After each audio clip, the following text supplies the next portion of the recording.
Good morning বন্ধুরা। আজ হলো 13 জুন শনিবার।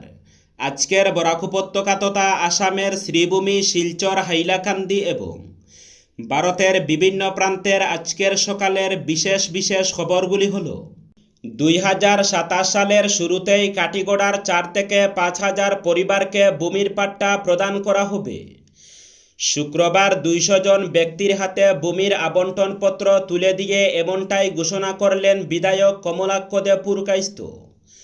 মুখ্যমন্ত্রীর সদর্থক ভূমিকায় এখানকার বিভিন্ন গ্রামে বসবাস করা পূর্ববঙ্গীয় মূলের সবাইকে ভূমির পাট্টা দেওয়ার জন্য ডিজিটাল জরিপের কাজ দ্রুতগতিতে চলছে বলেও জানান তিনি।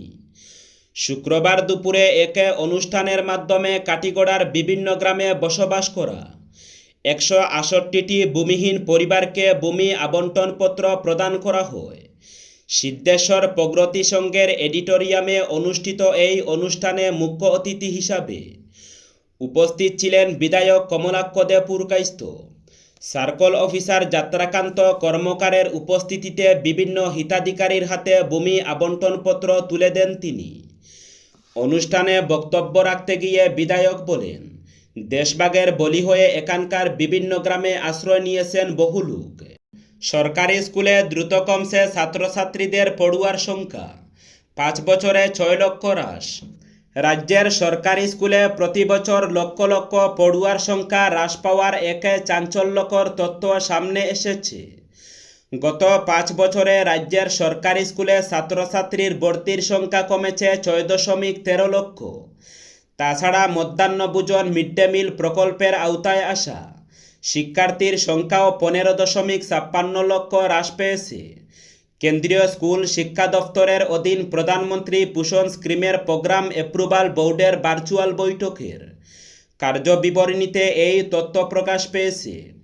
সরকারি শিক্ষা ব্যবস্থাকে চাঙ্গা করে তুলতে বিভিন্ন ব্যবস্থা নিচ্ছে রাজ্যের শিক্ষা বিভাগ। অভিভাবক ও শিক্ষার্থীদের সরকারি শিক্ষার প্রতি আকৃষ্ট করতে নানা পন্থা নেওয়া সত্ত্বেও সরকারি স্কুলে ভর্তির হার প্রত্যেক বছর কমছে। এই কারণে পিএম পোষণ অর্থাৎ মধ্যাহ্নভোজনের সুবিধা নেওয়া শিক্ষার্থীর সংখ্যা উদ্বেগজনকভাবে হ্রাস পাওয়ার বিষয়টিও সবার কার্যবিবরণীতে স্পষ্টভাবে উঠে এসেছে। ফের পাতারকান্দির সংরক্ষিত বনাঞ্চলে শুরু হবে উচ্ছেদ অভিযান। আতঙ্কের প্রহর গুনছেন অবৈধ বসবাসকারীরা। বিধানসভা নির্বাচনের পর গুয়াহাটি উচ্চ ন্যায়ালয়ের গুরুত্বপূর্ণ এক নির্দেশের পরিপ্রেক্ষিতে শীঘ্রই রাজ্য জুড়ে শুরু হচ্ছে বড়সড় উচ্ছেদ অভিযান। এই নির্দেশে রাজ্যের বিভিন্ন প্রান্তের মতো করিমগঞ্জ, পাতারকান্দিতেও চলবে এই উচ্ছেদ অভিযান। এমন আশঙ্কায় আতঙ্কের প্রহর গুনছেন বনাঞ্চলের বসবাসকারীরা।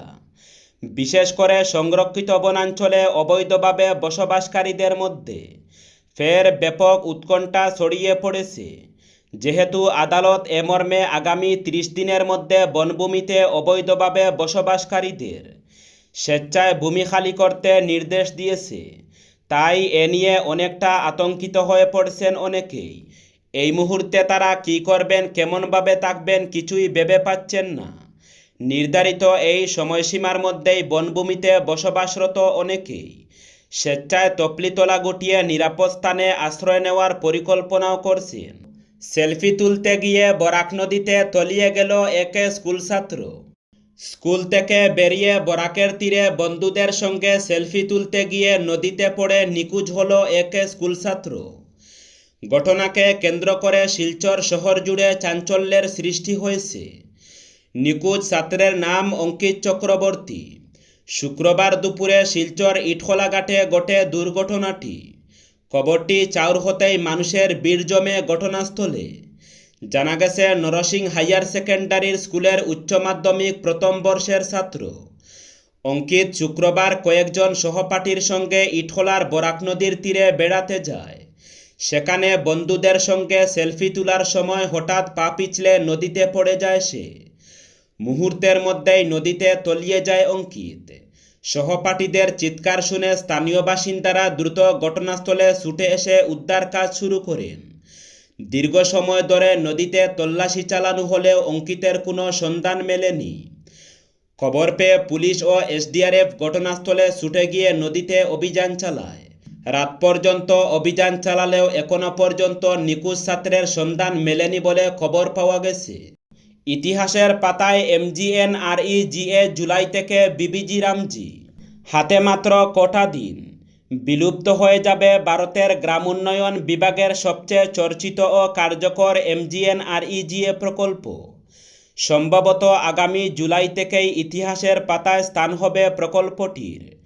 এর পরিবর্তে চালু হবে বিকশিত ভারত গ্যারান্টি ফর রোজগার এবং জীবিকা মিশন গ্রামীণ বিবিজি রামজি প্রকল্প, যার ফলে নতুন পঞ্চায়েতে হাতে নেওয়া মনরেগার প্রকল্পসমূহ চলতি মাসের মধ্যেই যুদ্ধকালীন তৎপরতায় সমাপ্ত করতে উঠে পড়ে লেগেছে গ্রাম উন্নয়ন দফতর সহ পঞ্চায়েত। এতে প্রকল্পের বাস্তবায়ন কতটুকু হয়েছে এর চাইতে অধিক সক্রিয়তা দেখা যাচ্ছে। কত বেশি জমা পড়া MR পাস করিয়ে জব কার্ড শ্রমিকদের খাতায় পৌঁছানো যায় সেই তাগিদ। রেলযাত্রীদের দীর্ঘদিনের অভিযোগ মেটাতে উদ্যোগী রেলমন্ত্রক। আগামী 15 জুলাইয়ের মধ্যেই ভারতীয় রেলের অনলাইন টিকিট বুকিং ব্যবস্থার জন্য সম্পূর্ণ নতুন ওয়েব প্ল্যাটফর্ম চালু করা হবে বলে ঘোষণা করলেন রেলমন্ত্রী অশ্বিনী বৈষ্ণব।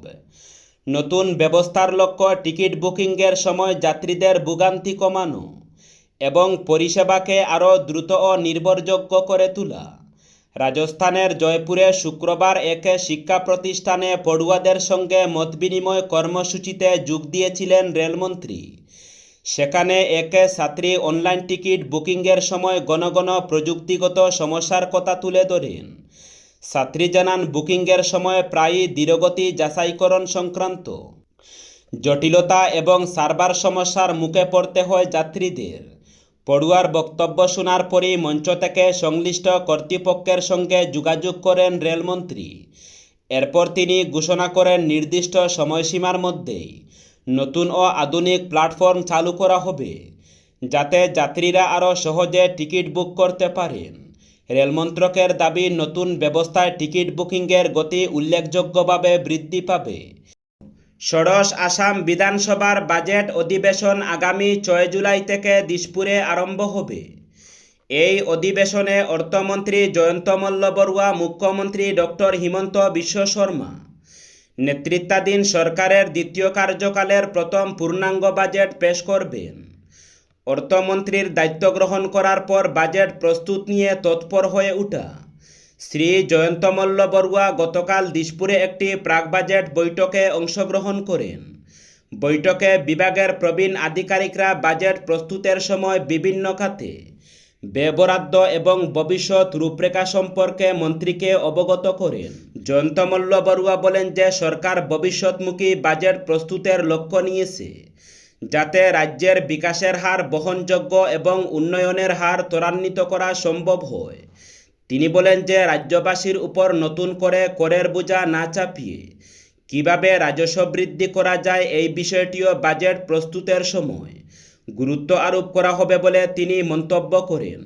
মন্ত্রী বলেন যে রাজস্বের সঙ্গে যুক্ত অর্থ, বন ও খনি বিভাগের লোকসান অপচয় রোধ করে রাজস্ব বৃদ্ধির জন্য প্রচেষ্টা গ্রহণ করা হবে।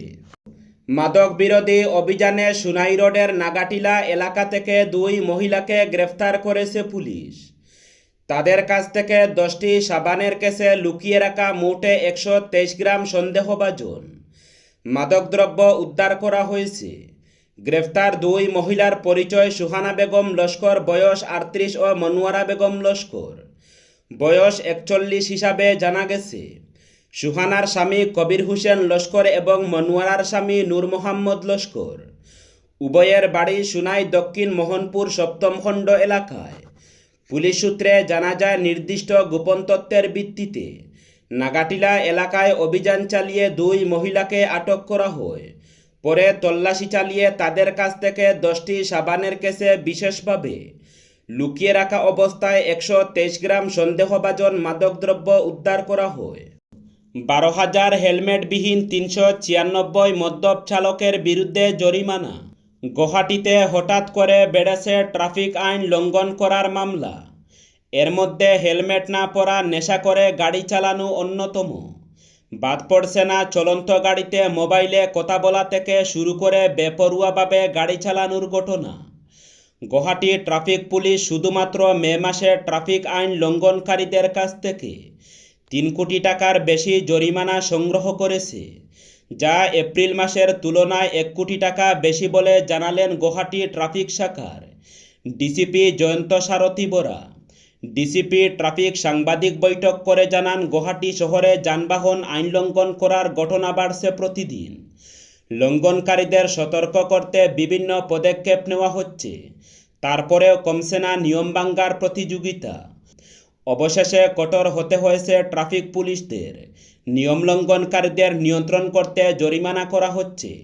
তবে অসম পুলিশ কিংবা গুয়াহাটি যানবাহন পুলিশ কোনো জরিমানা সংগ্রহকারী বিভাগ নয়, তবে নিয়ম পালন করতে গিয়ে এই কঠোর নীতি। তিনি আরও জানান, মুখ্যমন্ত্রীর নির্দেশে পথ দুর্ঘটনা রোধ করতে কঠোর হওয়ার নির্দেশ দেওয়ার পর এপ্রিল ও মে মাসে ট্রাফিক পুলিশ অভিযান শুরু করেছে।